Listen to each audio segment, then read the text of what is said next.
Hello guys, welcome to my YouTube channel. नोंथांखौ आंनि YouTube channelआव बरायबाय। ओमफ्राय नोंथांमोननि सिगाङाव फिन आरोबाव गोदान भिडिअ लाना फैबाय।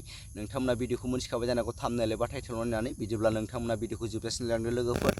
ओमफ्राय नोंथांमोनखौ आङो दिनै थेंक इउ होनो नागिरदों। मानो थेंक इउ होनो नागिरदों होनना बुङोब्ला नोंथांमोननि अननाय आरो सापर्टजों आंनि चेनेला दिनै 1K जाबाय। बिनि थाखायनो नोंथांमोननिसिम आंनि गोसो गोरबोनिफ्राय रोजा रोजा साबायखर बावहरनाय जाबाय लोगोफोर। ओमफ्राय नोंथांमोननिसिम आङो मोनसे गुरै खावलायहरबावनाय, नोंथांमोना आंनि भिडिअखौ जोबजासिम नाय लोगोफोर। नोंथांमोना भिडिअखौ जोबजासिम नाया, अननानै आंनि भिडिअखौबो जोबजासिम नाय लोगोफोर। ओमफ्राय दिनैनि भिडिअआ जाहैबाय नोंथांमोननिसिम मोनसे आपडेट लाना फैदों आं। बे आपडेटआ मा होनना बुङोब्ला सिगाङावहायनो इउटुबाहाय मोनसे नटिसना दोनदोंमोन जे गोदान आपडेट जासिगोन।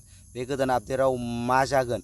गोदान आपडेटआव मा जागोन होननानै बुङोब्ला जोंना 500 साबस्क्राइबारजोंनो ओमफ्राय 3000 घन्टा वाच टाइमजोंनो जों मनेटाइजेसन एप्लाइ खालामनो मोनगोन होननानै मोनसे नटिस होना दोनखादोंमोन इउटुबा।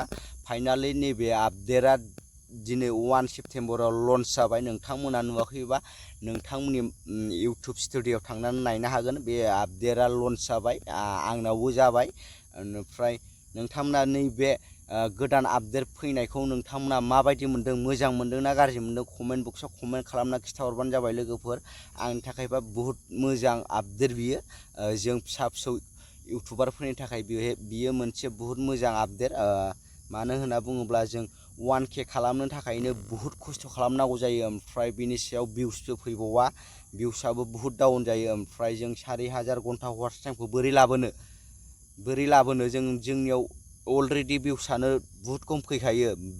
भिउस खम फैनायजों लोगोसे बै जोंनि भिडिअखौ फुराबो नायजोबा, जों 4000 घन्टा वाच टाइमखौ बोरै लाबोनो, बियो एसे गोब्राब जायोमोन। ओमफ्राय दा नै बियो बेखौ 4000 घन्टानिफ्राय 1000 घन्टाखौ खमायना होबाय। ओमफ्राय 4000 घन्टाखौबो मनेटाइजेसन एप्लाइ खालामनायनि उनावसो खालामबाबो जागोन आरो अब्लासो नोंनाव आर्निं जागोन आरो 4000 घन्टाखौ वाच टाइम 4000 वाच। अरे कहना क्या चाहते हो? 4000 घन्टा वाच टाइमखौ फुरा खालामबासो जोंनाव फैसा खामायनाय लामायाव फैगोन आरो। थेवबो नैबेयो मनेटाइजेसन एप्लाइ खालामग्रोनो थाखाय 3000 घन्टाजोंनो जागोन लोगोफोर। ओमफ्राय नोंथांमोना बे आपडेटखौ माबायदि मोनदों कमेन्ट बक्सआव कमेन्ट खालामना खिथाहरबानो जाबाय लोगोफोर। ओमफ्राय लोगोफोर भिडिअखौथ' बारा गोलाव बानायला, माखौथ' गुदु गादा नोंथांमोननो खिथाबाय थानो, नोंथांमोनाबो आसैनो बुजिलांखागोन। ओमफ्राय दिनै भिडिअखौ बावनो दोनथ'सै लोगोफोर। भिडिअखौ मोजां मोनोबा लाइक, शेयार, साबस्क्राइब खालाम। दिनै भिडिअआ एसेनोसै, बाय बाय।